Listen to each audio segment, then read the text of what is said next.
Four high mountain passes, icy tracks, cold winds, and riding alone on the toughest stretch of this remote Himalayan land. It was supposed to be a glorious day, but within an hour something happened, which was disastrous and a huge setback. Keep watching to know how I coped with the setback and managed 14 hours on some of the harshest, most unforgiving terrain this side of the world.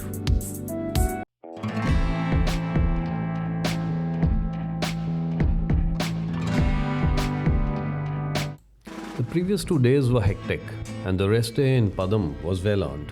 I was refreshed and raring to go, and started right on time at 7 in the morning.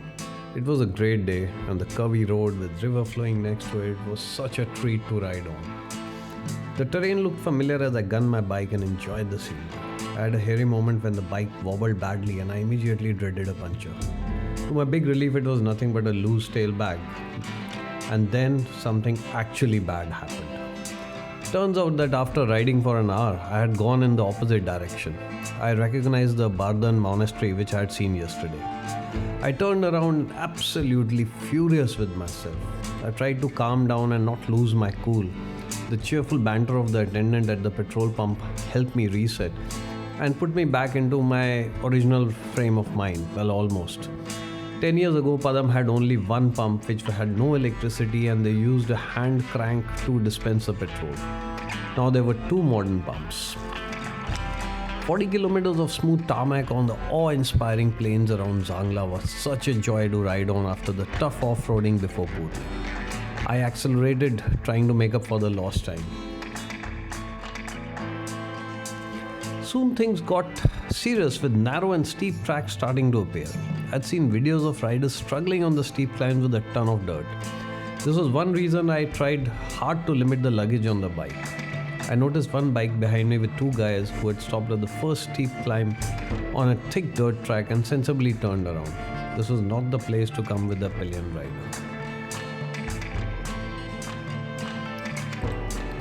It's a pity that people don't prepare themselves properly for such a challenging ride. There's too much luggage on the bikes, they're not in good condition. And for heaven's sakes, when you're in a place like Padam, go to a mechanic, get some basic stuff done, Get the air filters clean, the plugs, and get the stuff checked, loose wires, cables, whatever, You'll end up enjoying the ride more. And anyways, in a place like this, you won't find mechanics along the way. I've seen people screw up their rides badly. Like these couple of riders who were just around the time I was there. One of them, he was a young guy. He broke his clutch cable. And guess what? No spare. And the supposedly experienced and older partner, he didn't bother to check that everything was in place. And they ended up loading the bike on one of those BRO trucks and, paying 5,000 rupees to reach the nearest town. There was nothing to eat as the only place in the middle had not opened for the season. I had chocolate bars and fruits, and when I ran out of water, the mountain springs were there. I actually stepped into one while filling up my bottle and rode with my feet wet for 6 hours. At least it woke me up because I was starting to feel sleepy while riding, as it was very tiring.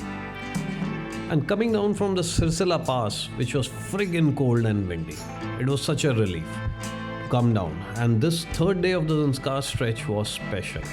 Riding alone, no water, no food, although as I said, I was prepared. And just me versus the terrain and the elements, Man versus wild in real life. There were flakes of snow on the higher stretches and it was very challenging to ride. The views were spectacular and it was tempting to just keep clicking, but it was pretty awkward to do so with the gloves on, and it was too cold to take off the gloves again and again. And anyways, I was aware of having lost time in the morning, so I just used the action cam and focused on ride.